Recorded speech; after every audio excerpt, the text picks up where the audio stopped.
Mediterranean mosaic.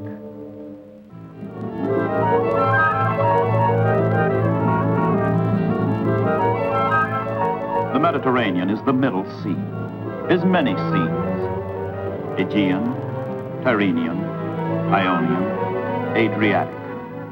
The great rivers meet and mingle: the Po and the Ebro, the Rhone and the Arno, the Nile and the Tiber. The waters wash the shores of Asia, of Africa, of Europe.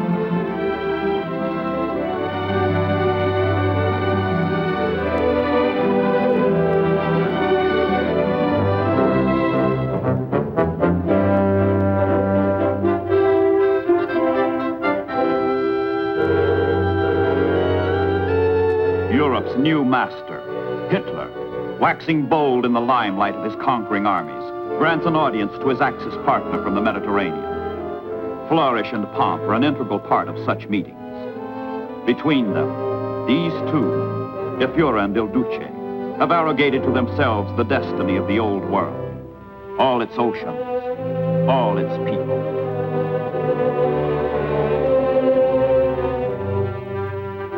On the mountaintop headquarters in Berchtesgaden, called the Eagle's Nest, plans are formulated to conquer the Mediterranean. Colonel General Jovel, Hitler's personal chief of staff, urges reduction of Gibraltar and Suez. Seal off the inland sea and make it an Axis lake. The Italian Navy, deployed in 3 swift squadrons and manned by able crews, is a grave, powerful menace to the lifeline binding the British Commonwealth of Nations. A menace to the Allied world.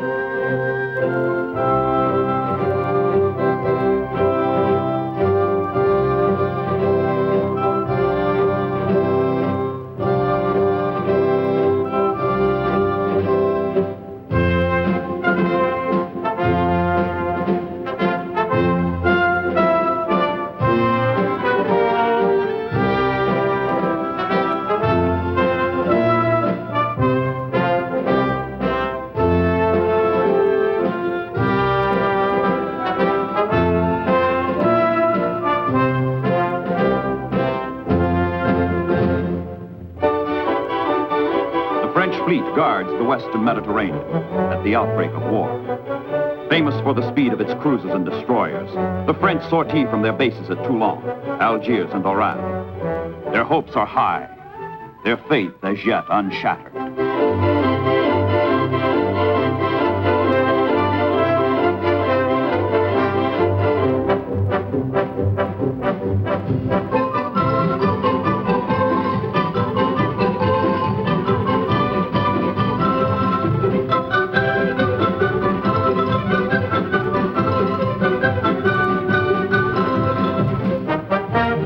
Churchill warns the Allied world that the safety of Great Britain and the Empire is powerfully, though not decisively, affected by what happens to the French fleet.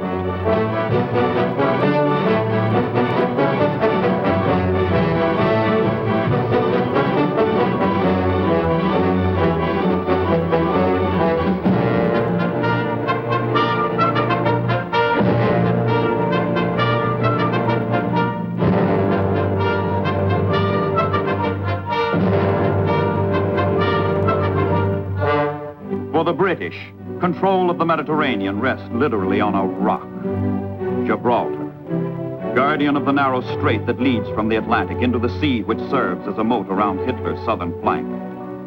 Natural fortress, indestructible sentinel, Gibraltar was ceded to the British by the Spanish in 1713. What nature has provided, the British through the centuries have improved. The rock is encrusted with armament, is alive with soldiers. The Royal Navy faces the longest odds in all its history in the coming battle for the Mediterranean. If the rock goes, North Africa and the Near East go with it.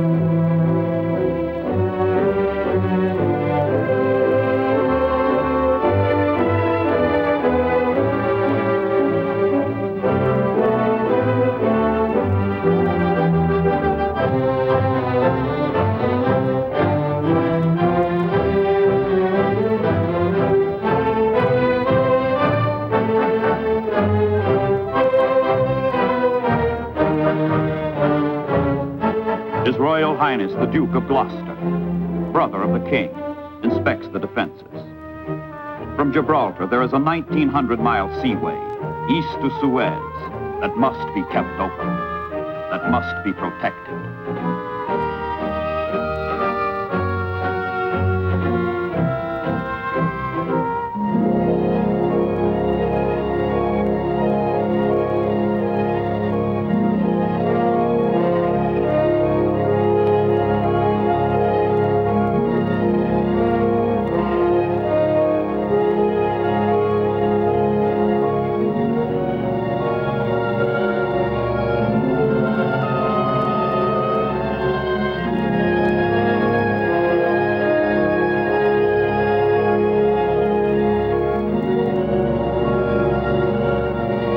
Flags of the free rally around the rock.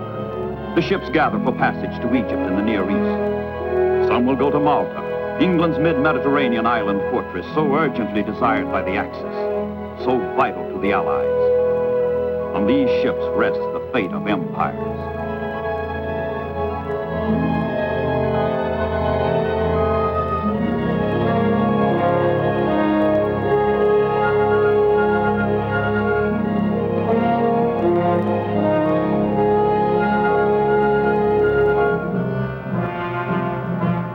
As a convoy heads for Malta, the ship's officers face the harsh knowledge that the enemy is under, over, and on the sea route ahead.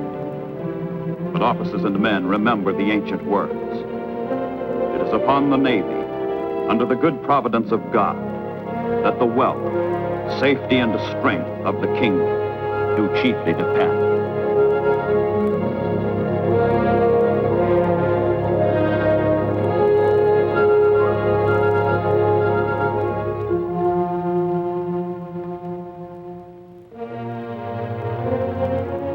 One of England's great decisions of the war is to strengthen her Mediterranean fleet while the British Isles are still in danger of German invasion.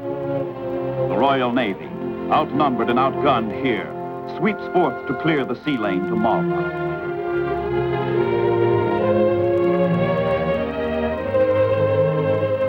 Battleships like the King George V, manned by men to whom long odds are not a discouragement but a challenge, hold the Mediterranean open.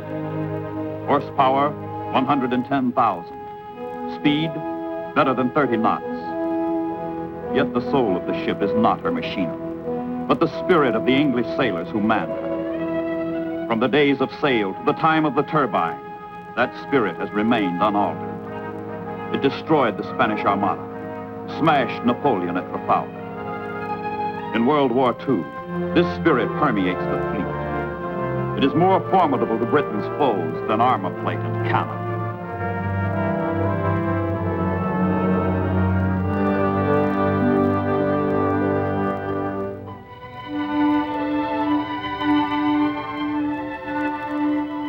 Wars are not won by guns alone. The words, the great words of the Royal Navy's traditional prayer, sustain the sailors in their peril. Eternal Lord God, who alone spreadest out the heavens and rulest the raging of the sea, who has compassed the waters with bounds until day and night come to an end, be pleased to receive into thy almighty and most gracious protection the persons of us, thy servants, and the fleet in which we serve. Aboard a British man-of-war, there are 5 mealtimes a day. Cocoa on the morning watch, breakfast, dinner, tea, and a supper. The galleys of the King George V must feed a crew of 1,900 men.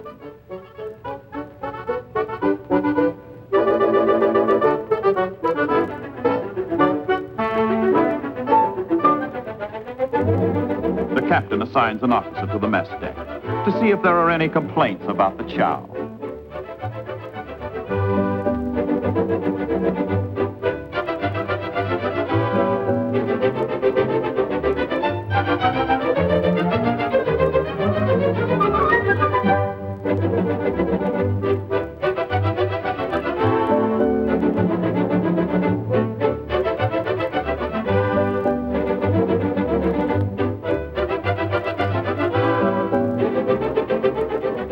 Written in the King's regulations. A daily ration of 1/8 of a pint of rum shall be issued to every rating over the age of 20. Those who do not drink get 3 a day, called grog money instead. The rum is issued neat to petty officers. For the other ratings, it is mixed with 2 parts water. Officers must supply their own spirits.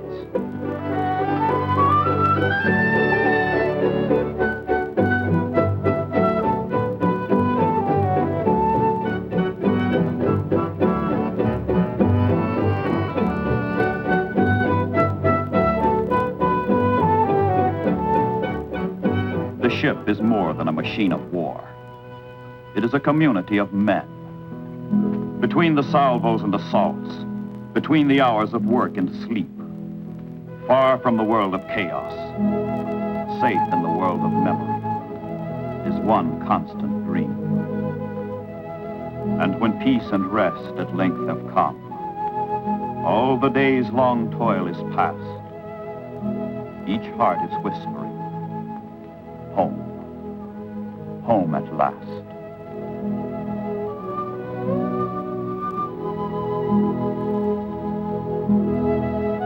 Home, home, sweet home. And that may be within the sound of bow bells in teeming London, where the blitz rages and the bombs destroy.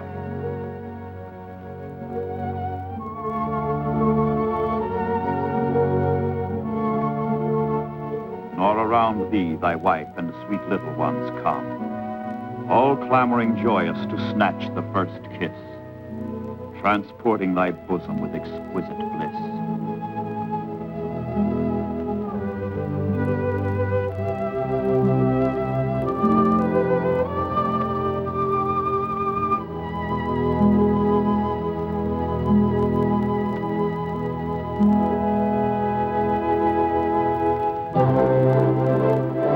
Suddenly, ominously, the mosaic of the Mediterranean changes pattern. June 1940, France falls. The Royal Navy is stripped of her ally and must guard the far-flung battle line alone. In the Atlantic, in the Channel, in the Mediterranean. The clouds of catastrophe gather, and the councils of despair urge that the Mediterranean be abandoned to the enemy.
The Royal Navy knows no retreat, believing that he either fears his fate too much or his deserts are small, who dare not put it to the touch to win or lose it all.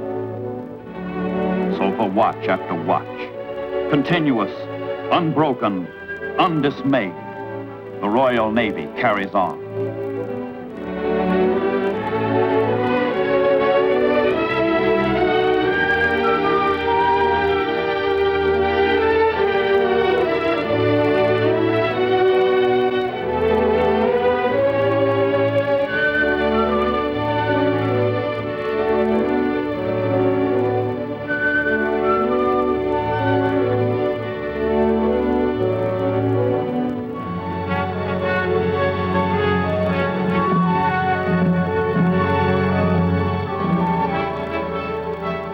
Malta, island, fortress, naval base, landing field. Malta, the irremovable thorn in the soft underbelly of the Axis. Whichever way the aggressors turn in the Mediterranean, there stands Malta, a stumbling block in their path.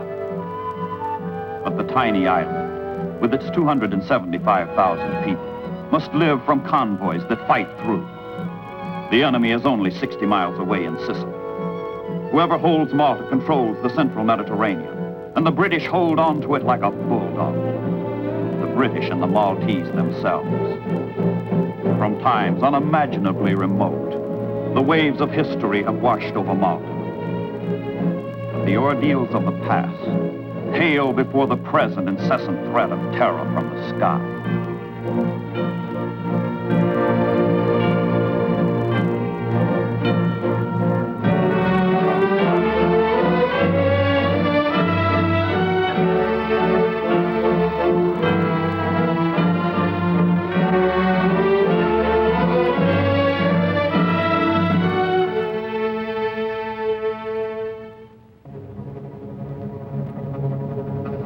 The enemy raids mount by fives and by tens, by dozens and by scores, by the hundreds. And still the Luftwaffe sends out more of its bombers to blast, to burn, to butcher Malta.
17 months, Malta lives through a nightmare of attack.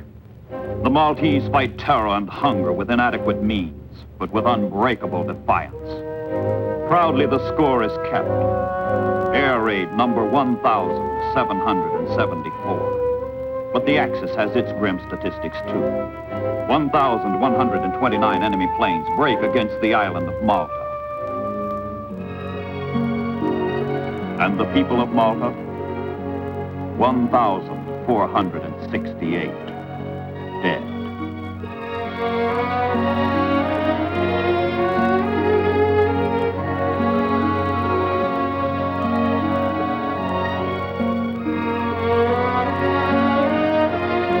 The grand harbor of Malta becomes a shambles of rubble and twisted steel. Ships that survived the long, long voyage from England are smashed into useless hulks at journey's end.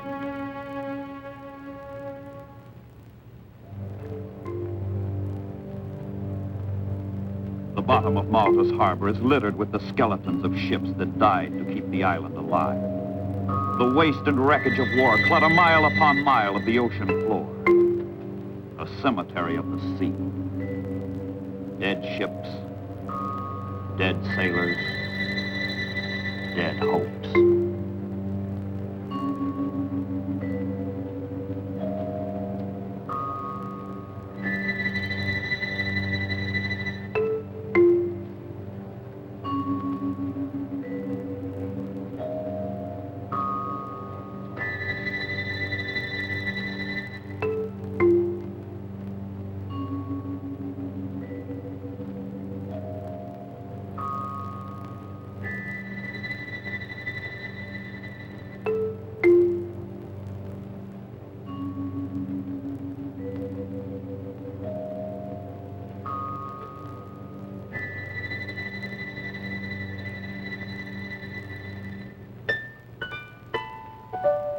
But life goes on. Through endless ages, aggressors have battered at the gates of Malta, have had their hour, and disappeared. The Carthaginians came and vanished. Islam engulfed the island and ebbed away. The Goths came plundering and the Vandals raged. But history swallowed up both Goth and Vandal. The Maltese remain.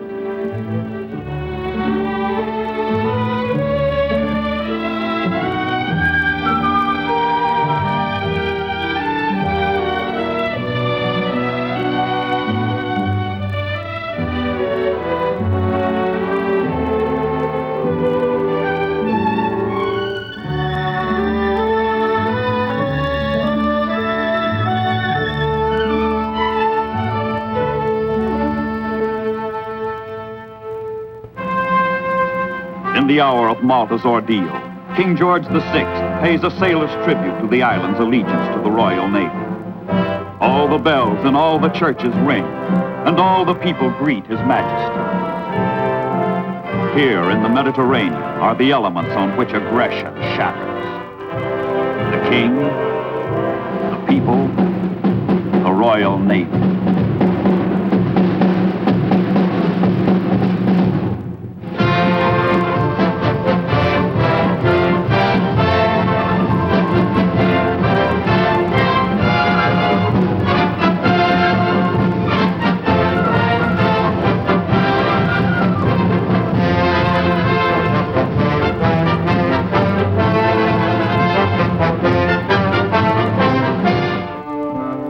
And now, Guadalcanal.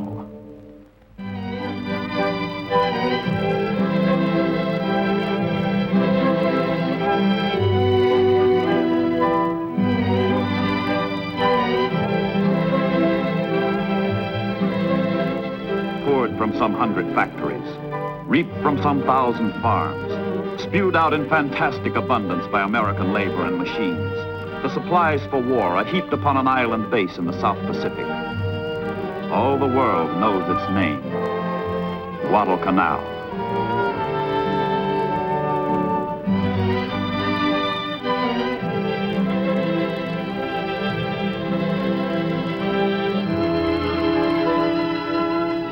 Springboard for attack, storehouse for victory. Yet in 1942, Guadalcanal was wild jungle. 90 uncharted miles of festering malaria and rainforest, bypassed for centuries by history, forgotten by man.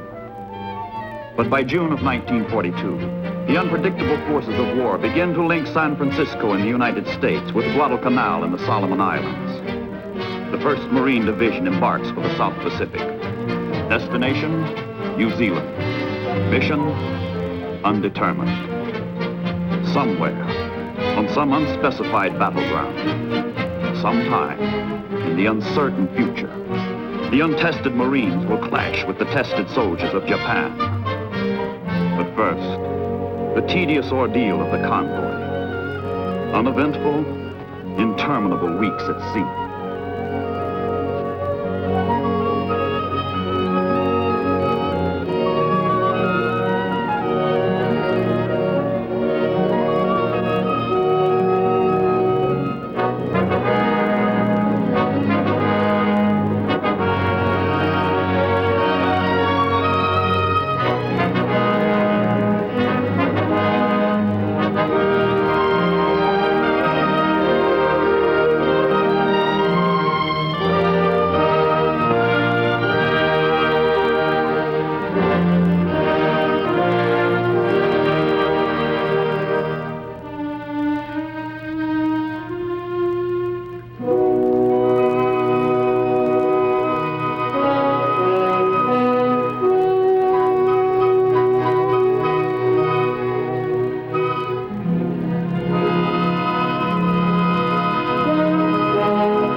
The ocean lifeline to the South Pacific is the war's longest and the war's most tenuous. Stretching 6,540 miles from California to New Zealand, it ties Australia to the United States. Break this line, stop the ships, and Australasia and Asia will be forever Japanese. Across the world, from the islands of Japan, other convoys, other soldiers leave for the unknown and sail away to war. They too set a southerly course for islands with names unknown to the men who must fight and die on them. For them also, the routine of shipboard life, the placid prelude to carnage.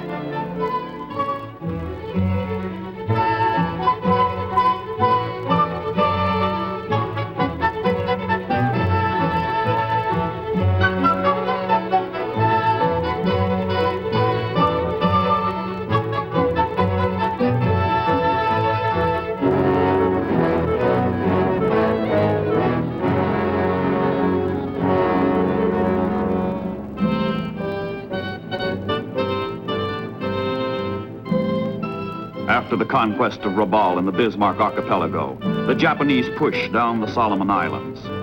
The two opposing forces slowly converge.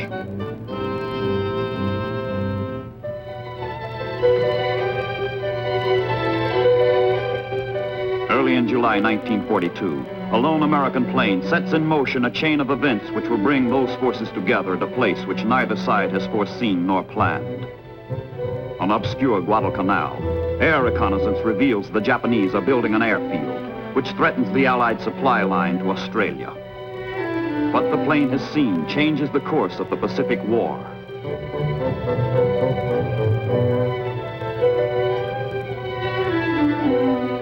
The Pentagon, Washington. seat of American war planning. The Joint Chiefs of Staff recast their global strategy to meet the new Japanese menace to the Allied positions in the South Pacific. Resources are slim, trained troops are lacking, but the Japanese can be permitted to go no further. Guadalcanal must be taken. Admiral King cast the die.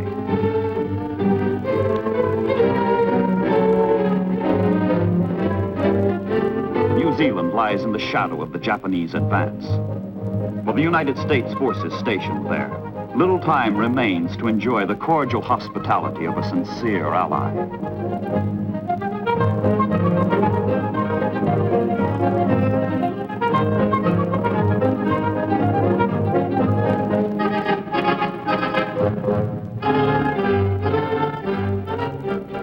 The Marines have their mission now, to launch the first offensive land action in the Pacific War. Under Generals Vandegrift and Rupertus, the 1st Division is ordered to Guadalcanal, ordered to seize the island and its airstrip. This means another convoy, but it is very different. This convoy, loaded and geared, sails for combat, sails for battle.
August 7th, 1942. Exactly 8 months after Pearl Harbor, the United States of America takes the offensive against the Empire of Japan. For the first time, the American overture to assault preludes invasion of the islands across the Pacific. The theme of the future is played on the beaches of Guadalcanal.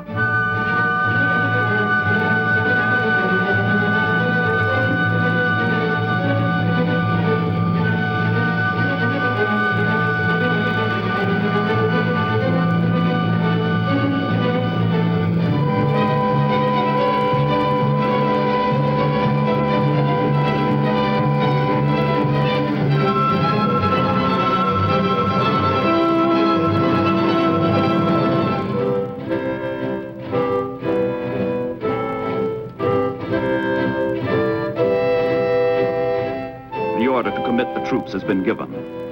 Land the landing force. The day of hit and run in the Pacific is over. The hour of hit and stay has come.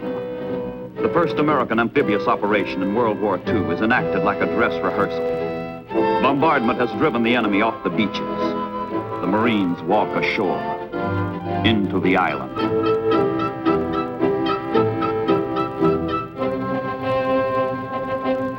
"18 miles across the Sound, others land on Tulagi Island. Violently opposed by Japanese Marines, American Marines fight their way ashore.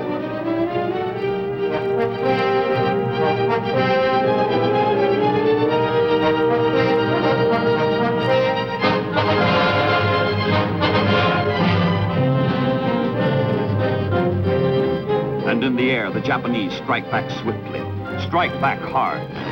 Bombers from Rabaul hit American transports before they can unload supplies vitally needed to sustain the landings. Damage to the transports at sea means near disaster to the Marines ashore.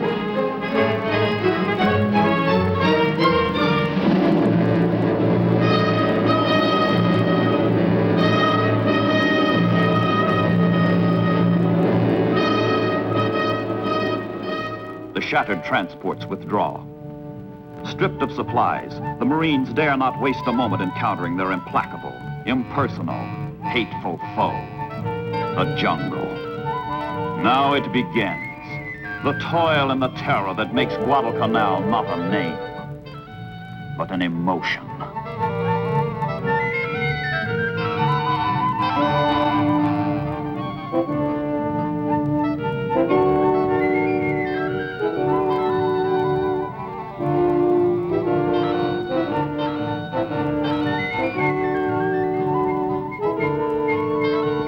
The airstrip is taken the day after landing, and the Marines christen at Henderson Field to honor a fallen buddy.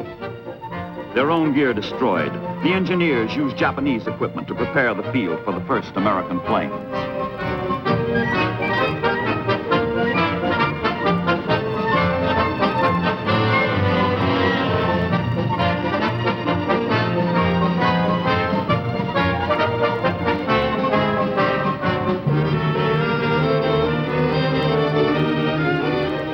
The Japanese reacted sluggishly on the beach. They unleash full fury from the sky. Their own field now menaces their own flank. They go all out to destroy it first, planning to retake it later.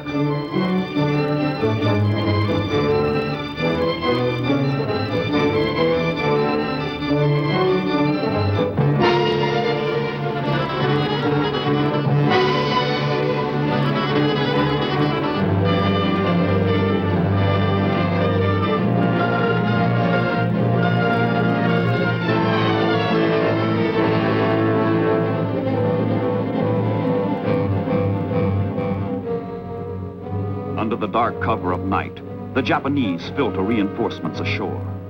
Special landing troops, Imperial Marines, crack units.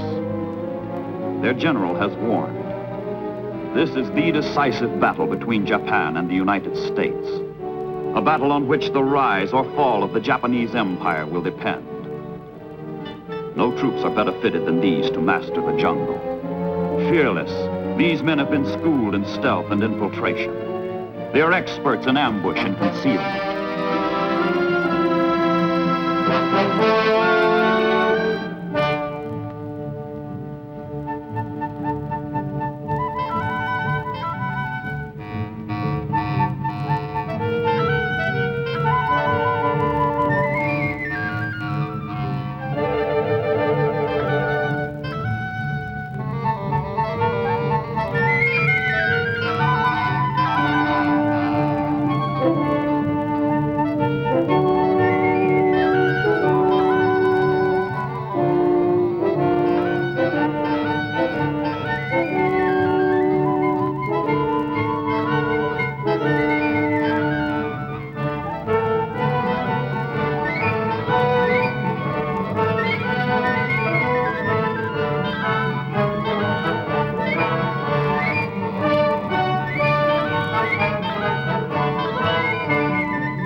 And the Americans, they meet savagery with savagery. They fight, and they fight, and they fight.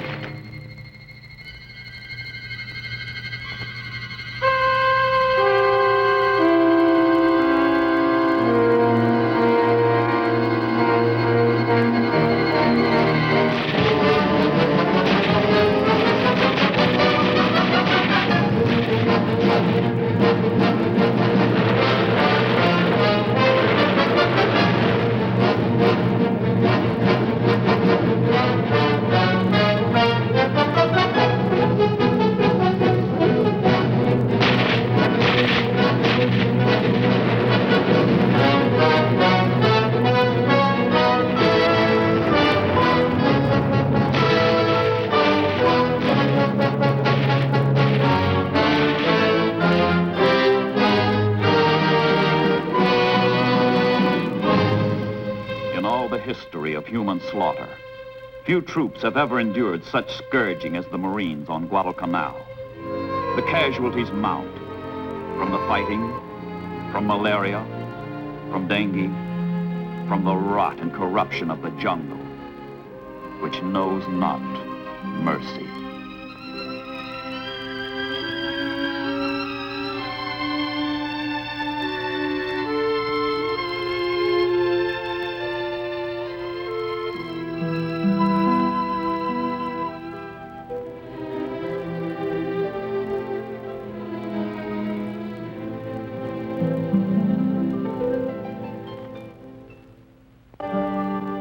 Salute the rising sun. Throughout their empire, throughout newly conquered Southeast Asia, throughout the South Pacific, the Japanese pause out of respect for their symbol of national superiority. Theirs not to reason why. Theirs but to do and die. And die they will, and die they do in a series of the most terrible sea battles in history. Down from their island fortress to the north, Rabaul, comes the Imperial Japanese Navy with timetable regularity, the Tokyo Express. But sailors of the United States and Australian navies sacrifice their blood for their brother Marines, who cannot hope to control Guadalcanal against an enemy who controls the surrounding seas. The Japanese come down the slot of water between the Solomon Islands and head for the sound called Iron Bottom, because it is strewn with the hulks of dead ships, the bones of dead sailors. The Battle of Savo Island, the Battle of the Eastern Solomons, the Battle of Cape Esperance, the Battle of the Santa Cruz Islands, the Naval Battle of Guadalcanal, the Battle of Tassafaronga, the Battle of Rabaul Island. Nights of inhuman ordeal and defeat. Nights of more than human valor and victory.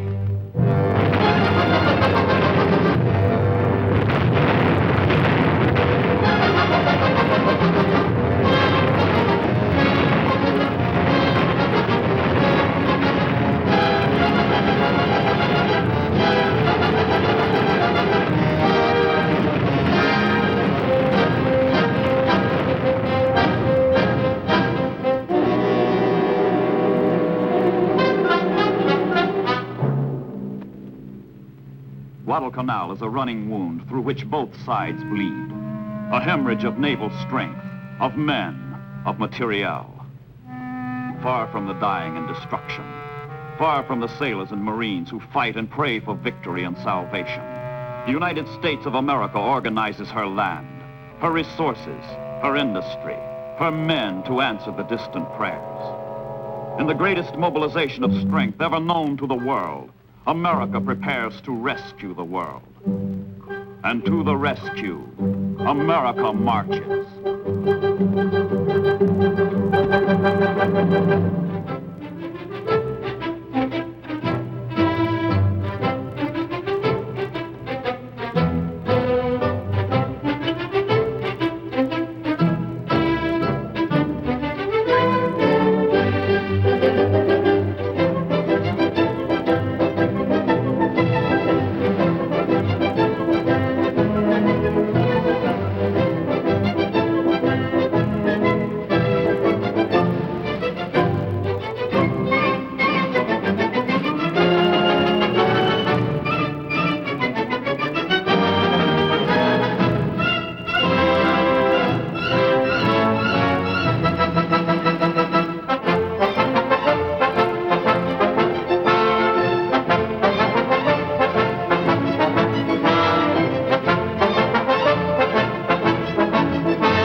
Guadalcanal, another march.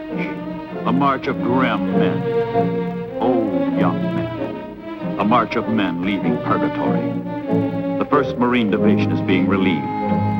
What's left of it. And on a lonely grave at Lunga Point, there is a prediction about the Marine who lost his youth.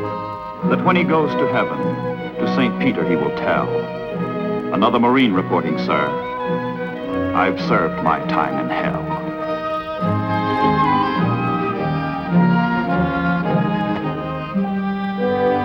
Admiral Nimitz, Commander-in-Chief, Pacific Ocean Areas, flies down from Pearl Harbor to pay what small tribute is within man's province. If there was horror and ferocity, there was also courage and self-sacrifice. If there was death, filth and disease, the Marines turned the tide of war and stopped their enemy. The Japanese will advance no further. And as the surviving Marines wave goodbye, one of the greatest tales of heroism slips out of focus into history. To these men go the honors accorded the Greeks at Thermopylae, the colonials at Valley Forge, the British at Waterloo, and now, the Americans at Guadalcanal. And now, rings around Rabaul. The Japanese dominate the Pacific, and their Supreme War Council continues to execute sweeping plans to bring 700 million Asiatics under imperial control. Proud and confident after her shattering naval victories at the outbreak of war, Japan spills over her legitimate boundaries, pouring supplies and manpower into overseas bases to protect her new empire and defy the Allies.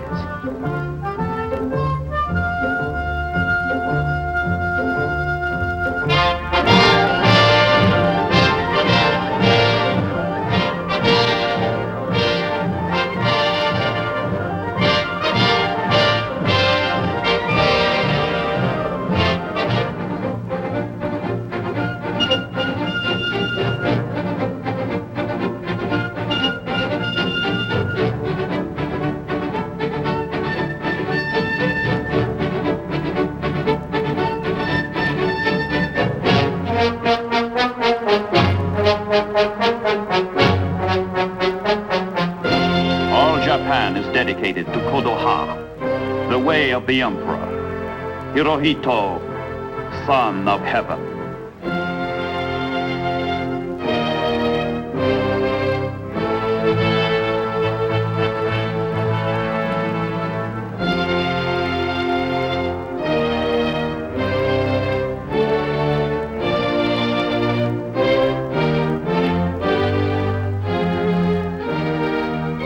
In the fore of all conquest, on the bow of all her ships, the imperial crest, a chrysanthemum with 16 leaves.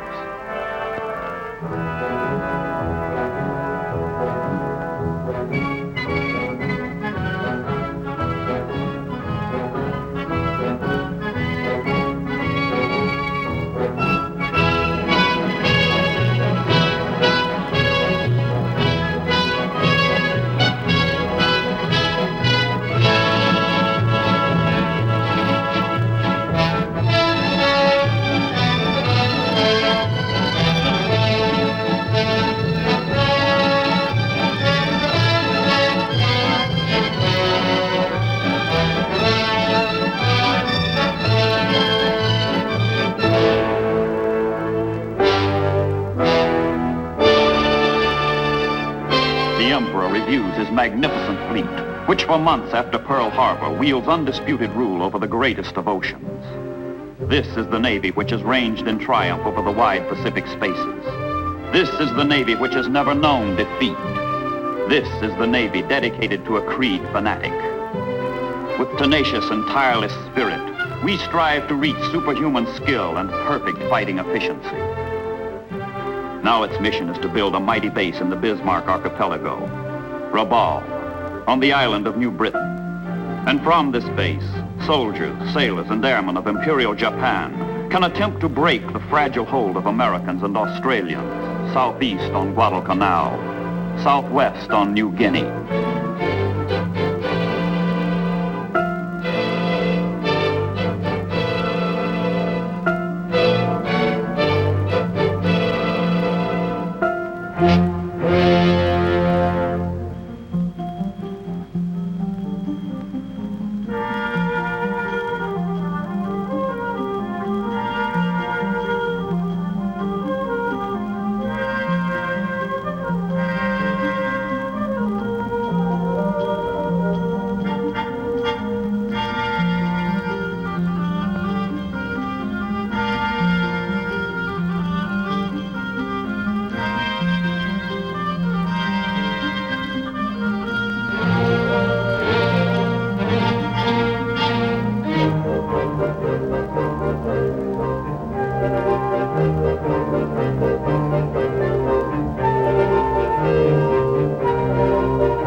The harbor of Rabaul.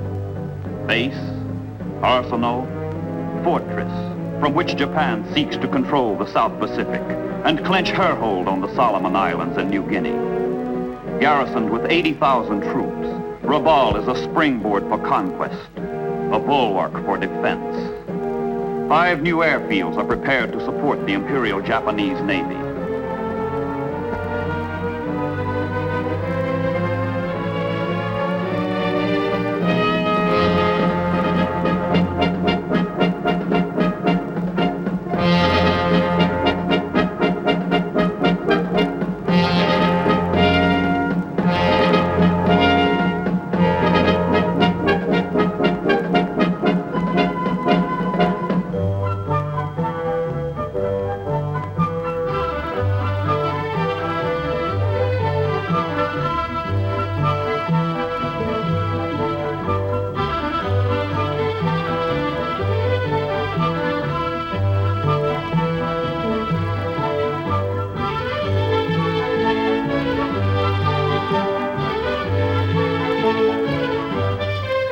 Rabaul, immovable, secure, impregnable aircraft carrier that blocks the American climb up the ladder of the Solomon Islands.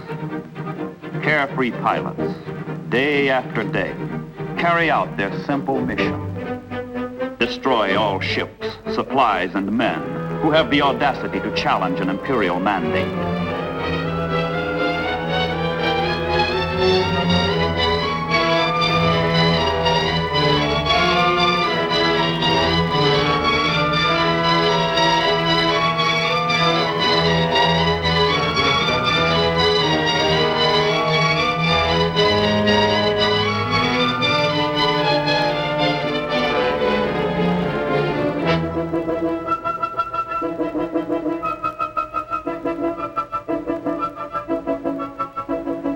Rabaul's air and naval power sweeps out to dominate surrounding islands and waters.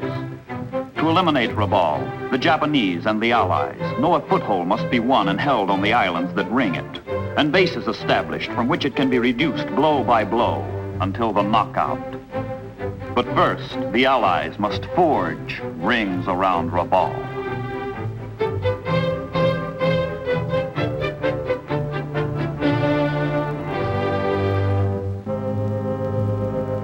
Rendova, another rung up the ladder of the Solomon Islands toward Rabaul. But Rendova is only a stepping stone across a narrow arm of water to Munda and its priceless airstrip. Munda was murder. Planned as a quick stroke of Allied strategy, it took 5 bitter weeks to capture. But it takes only 5 days for the United States Navy's fabulous construction battalions, the Seabees, to transform ruined Munda runways into an operational airfield.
first plane, Munda's first tooth, hacked out of the New Georgia rainforest where wild orchids flourish and cockatoos screech, where man struggles to exist and insects thrive. Another Allied airfield comes to life, and another bead is drawn on the target, Rabaul.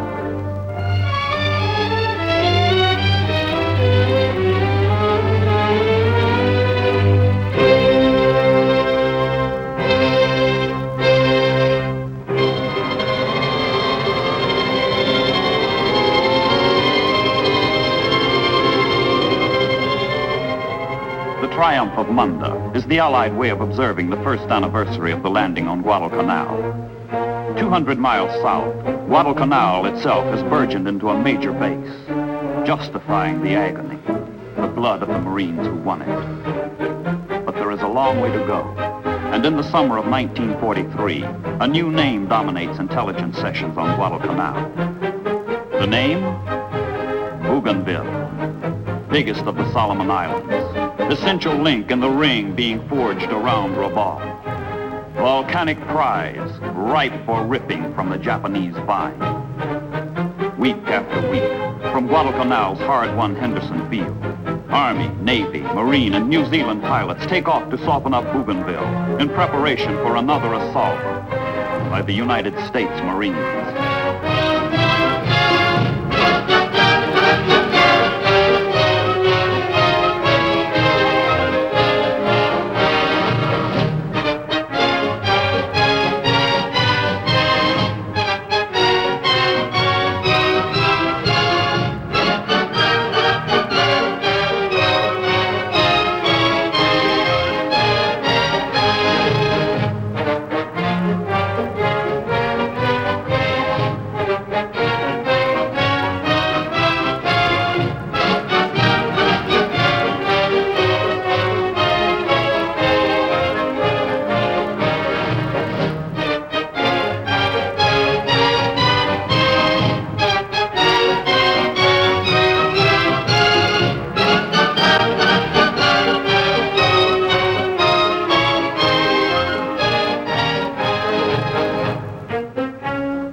The invasion date is set.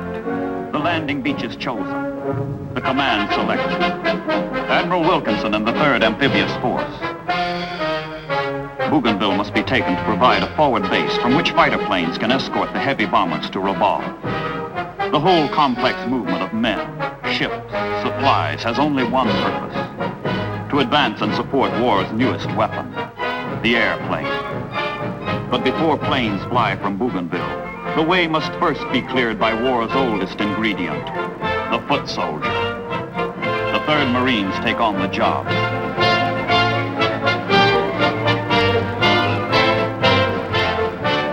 There are many D-days in the Pacific, many an H-hour. And yet with each comes a new sense of foreboding, of emptiness, of fear. As the opening salvos sound the notes of war's eternal theme, death.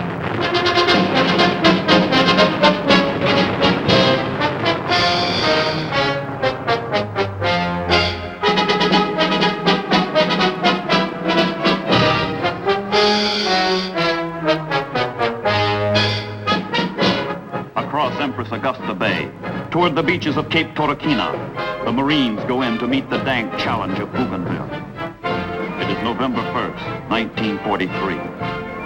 Before the invaders lie the wildest jungle, the deepest swamps they have yet encountered in the South Pacific. And hidden in the tangle of jungle and swamp, the enemy.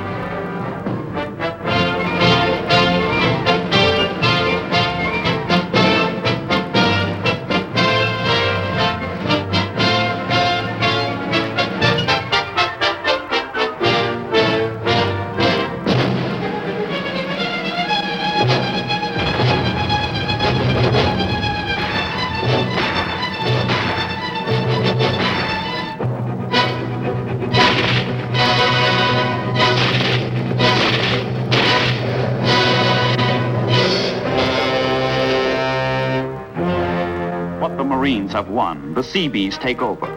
Hard on the heels of the riflemen come the engineers. What was a battlefield yesterday will be an airfield tomorrow.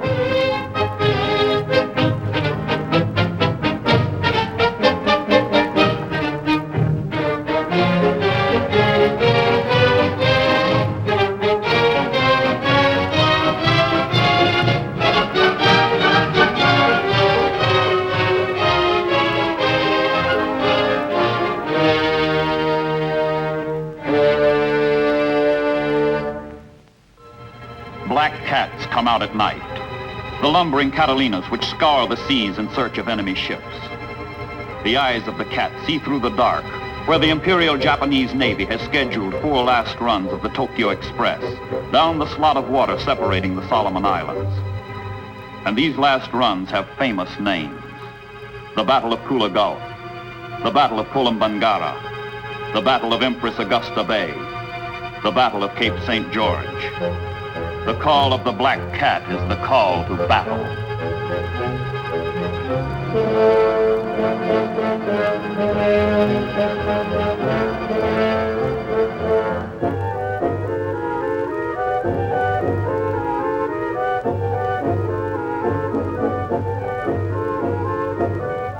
Inside the groping ships, in combat intelligence centers, the intricate apparatus of search and detection picks up the scent. Out somewhere in the ominous dark are ships with names like Amagiri and Uzuki, which must be found, destroyed. Inside ships with names like Honolulu and Mount Pelier, American sailors prepare to thwart the last stand of the Imperial Japanese Navy in the South Pacific. Invisible to one another, opposing warships close on a darkling sea, swept with confused alarms of struggle and flight, where ignorant navies clash by night.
With its new Piva and Torquemada airstrips. Only 210 miles from Rabaul.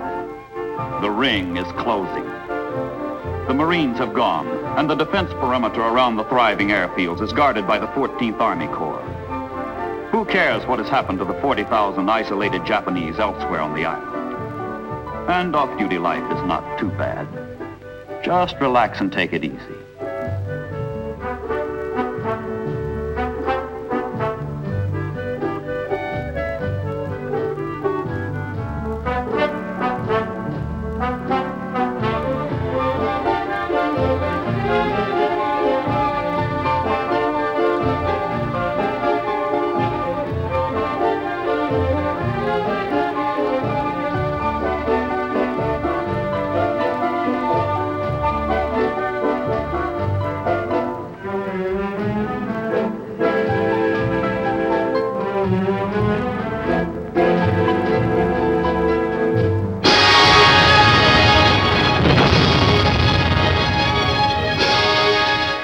Concentration of Japanese artillery in the South Pacific has been secretly brought up along hidden jungle trails. With sudden, furious assault on the American perimeter outpost, Hill 700, the enemy reopens the Battle of Bougainville. 4 full months after the initial landings, back into the jungle that is everybody's enemy, back into the devil's furnace, goes the American infantry. Days of savage, bloody struggle lie ahead. until the 37th Division breaks the enemy, this time for good.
With final victory on Bougainville, other bases, other rings are forged around and around Rabaul. Up the New Guinea coast go the Allies. Into Cape Gloucester on New Britain go the Marines. Into the Admiralties goes the United States Army. Onto the islands of Green and Emerald go more Marines and veterans of Bella La Bella, soldiers of New Zealand. And the Navy that cruises unmolested through these waters is the United States Navy. Thousands of Japanese have been bypassed, left to wither on the vine. Rabaul is being strangled by runways branded on the encircling jungle islands. Rabaul and its harbor will be smashed, pulverized, neutralized. From around the ring they come, liberators from Guadalcanal, warhawks from Munda, corsairs from Emerald, Mitchells from New Guinea, avengers from Bougainville. The Holocaust of Allied reprisal spells doom for Rabaul across the skies of the South Pacific.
And now, Mare Nostrum.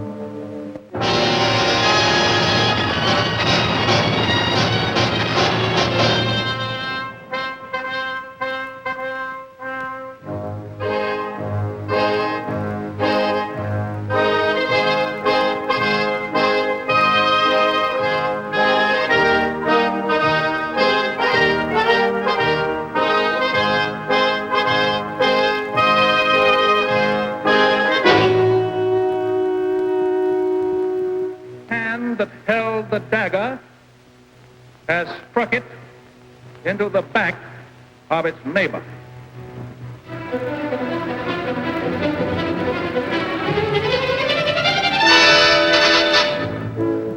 Mussolini, founder of fascism, self-appointed high priest of war, draws the saber he has long been rattling on the sidelines.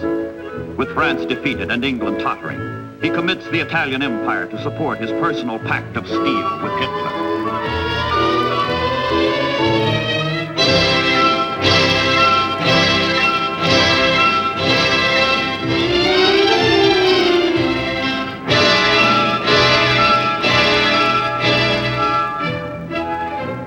It is October 28, 1940.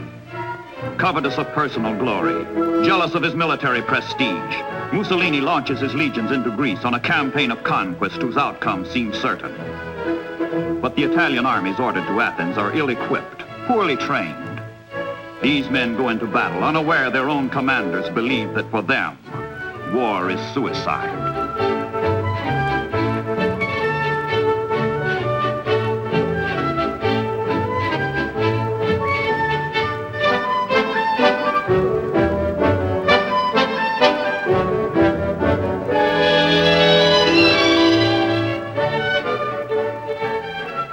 Evzon troops, outnumbered but not unprepared, meet the Italians with high-hearted resistance and smash the reluctant invaders back across the border.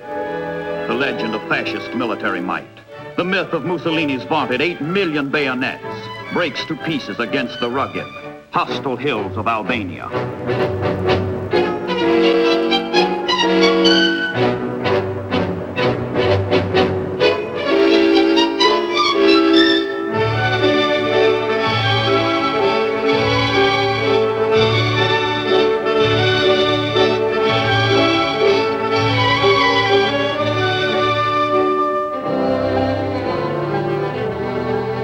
England has guaranteed Greek independence.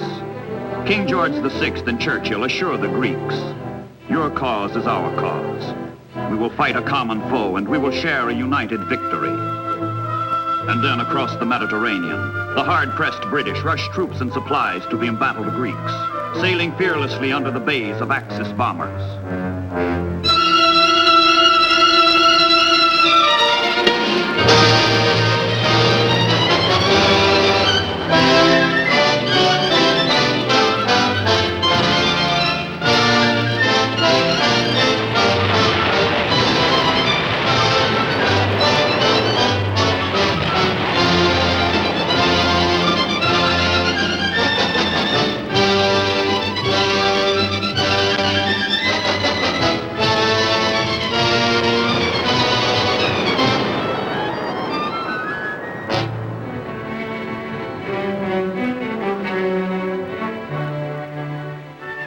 Into the harbors of Greece, under Admiral Cunningham, Commander-in-Chief, Mediterranean, the overtaxed Royal Navy brings in 50,000 British and New Zealand troops, hastily diverted from North Africa, where the Axis has already lighted the fires of war.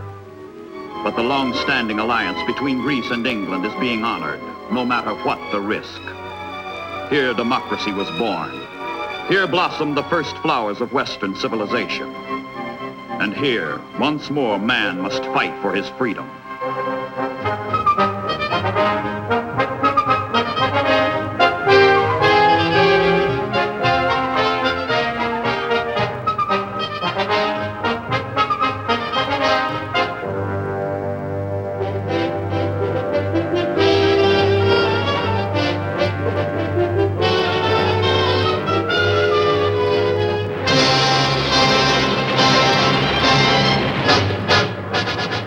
Intervention swiftly brings retaliation.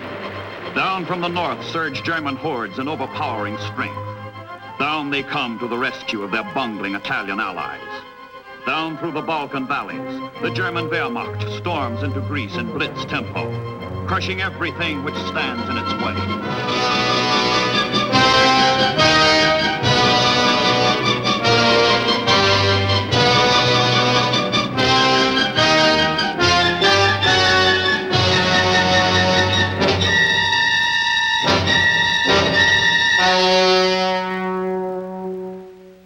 And once again, the ragged parade of the defeated, the ordeal of the helpless. Interrogation of prisoners reveals to the Germans the scope of the Allied disaster. More than 11,000 casualties. And once again, the struggle of survivors to escape by sea. Greece becomes another Dunkirk. But in defeat, there is no despair. The Grand Alliance is in the making. If the East looks dark, in the West, Roosevelt and the Americans extend to the English sympathy, understanding, help, and hope. And not by eastern windows only, when daylight comes in the light. In front, the sun climbs slow. How slowly. But westward, look. The land is bright.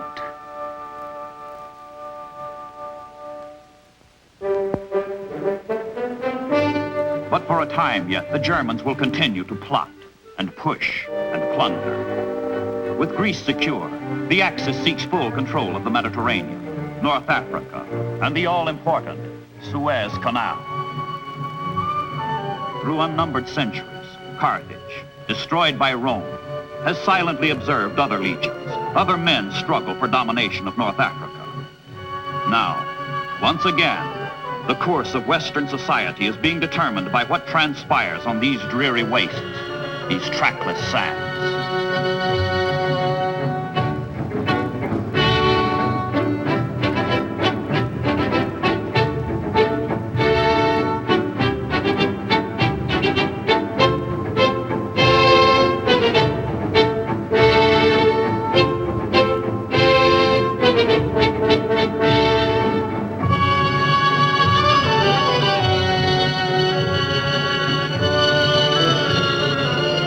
For the Italians, North Africa has meant defeat, disaster.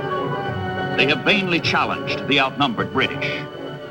So the Germans send in their troops to salvage this vital campaign. They mount a major offensive to drive into Egypt, to drive to Suez. Temperature, over 100. Miles to go, more than 1,250, mostly across the Libyan desert. But the Germans are trained and equipped, hardened and armored for the long, hazardous haul to the east.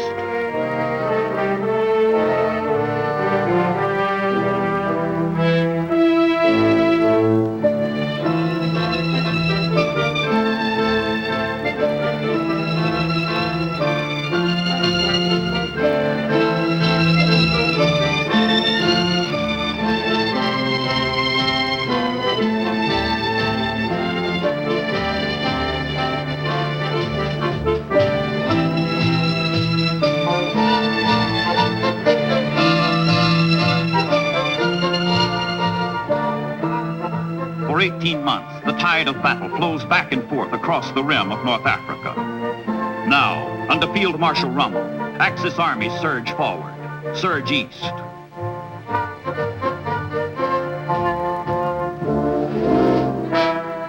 For the Germans, Rommel is their hero in the sun, their desert fox. For the Allies, Rommel is the most cunning adversary, most formidable tactician. On desert sands, Rommel and his troops reenact the victories already won in Poland, in France.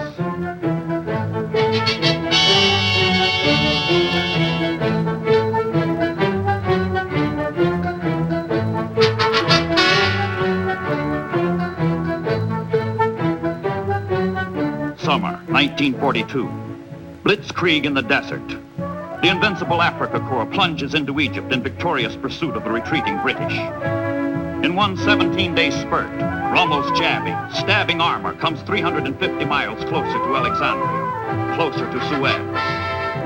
And while the panzers advance, other Allied fronts are also cracking. The Russians fall back. And with the United States now in the war, Axis submarines are pillaging Anglo-American lifelines in the Atlantic.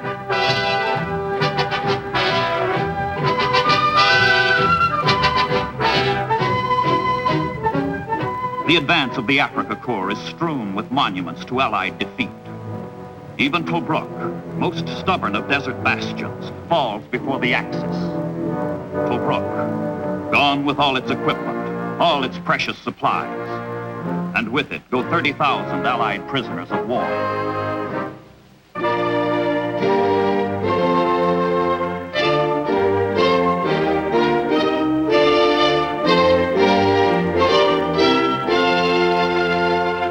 At El Alamein, only 60 miles from the port of Alexandria, Rommel pauses to reorganize, entrench, and await supplies for his final push. Today we hold the gateway to Suez, he tells the world. We have every intention of getting there. We have not come this far with any idea of being flung back. Meanwhile, Hitler's other armies, having overrun all Europe, swamp Russia, and bend south through the Caucasus toward the Middle East, toward Suez.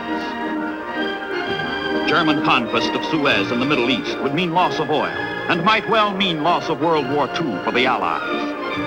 The Germans consider subjugation of the Eastern Mediterranean more deadly to the British Commonwealth of Nations than the capture of London itself. Suez is on the spot.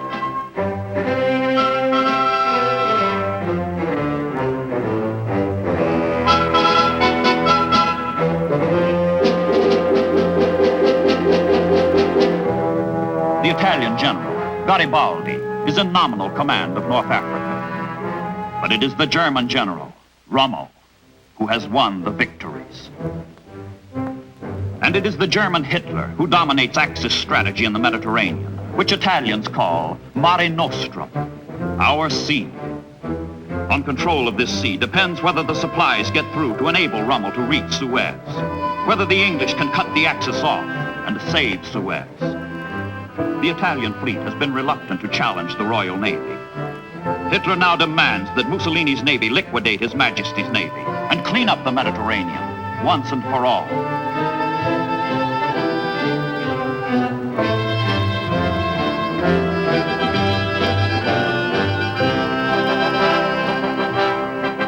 The Italian fleet is a question mark. Its morale, low. Its leadership, uncertain. It has no aircraft carriers, no radar. Protection has been sacrificed for speed, and the sailors themselves call it the cardboard fleet. But the Italian Navy is swift and skilled in maneuver, excellent in gunnery, communications, and torpedo tactics.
British Navy, the strain of its mission in the Mediterranean intensifies with every passing week. The 1,800-mile waterway it guards from Gibraltar to Suez is sown with hardship, death, and impending disaster.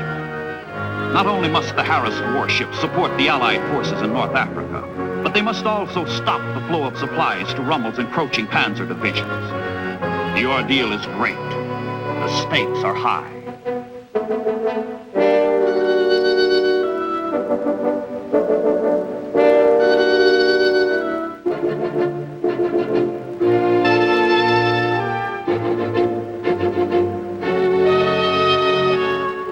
Royal Navy lights up all boilers to meet the challenge of the Italian fleet.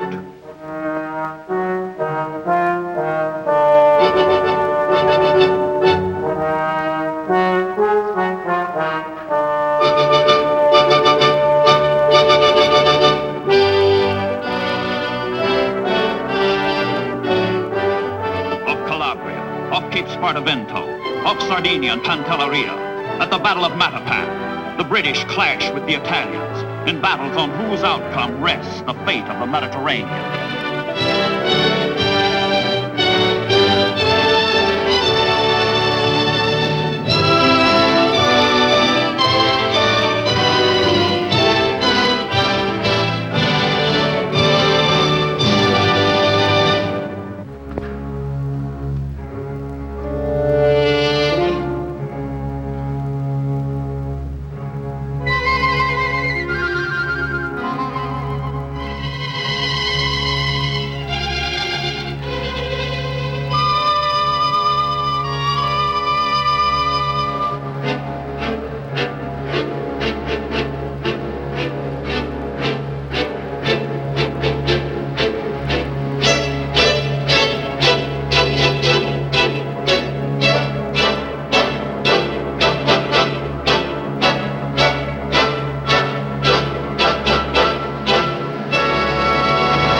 The Royal Navy has done its job, cutting access communications to North Africa, while 99% of Allied supplies which leave England reach the Middle East safely.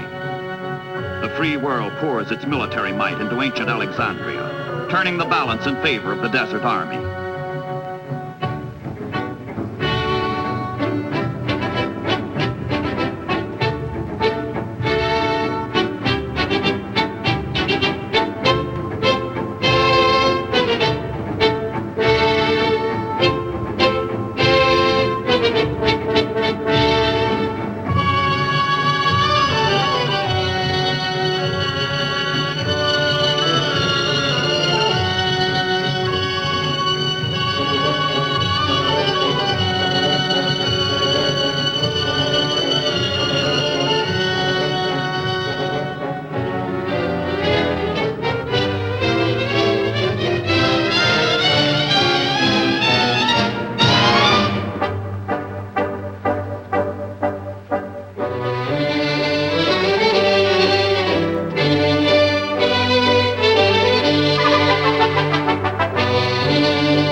Delivered by British and American merchant ships, guarded by British and American warships, accumulate to fight the Allied cause, while Rommel's supplies are reduced to a trickle. Rommel admits these circumstances forced the Panzer Army to suspend the offensive.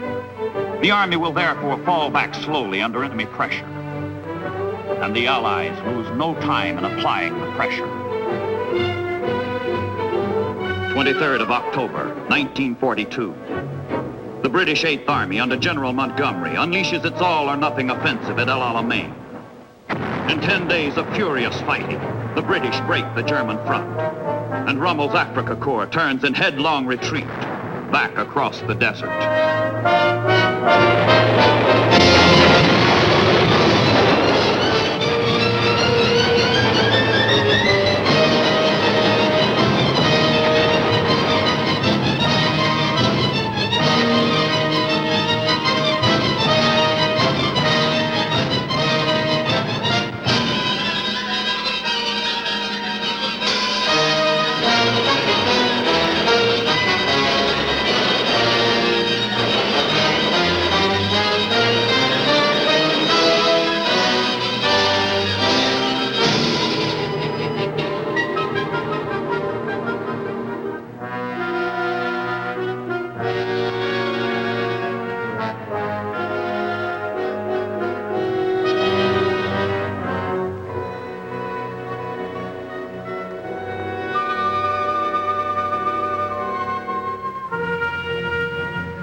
And Suez, the Intercontinental Canal, the jugular vein through which Allied lifeblood flows. Suez stands untouched and unmolested.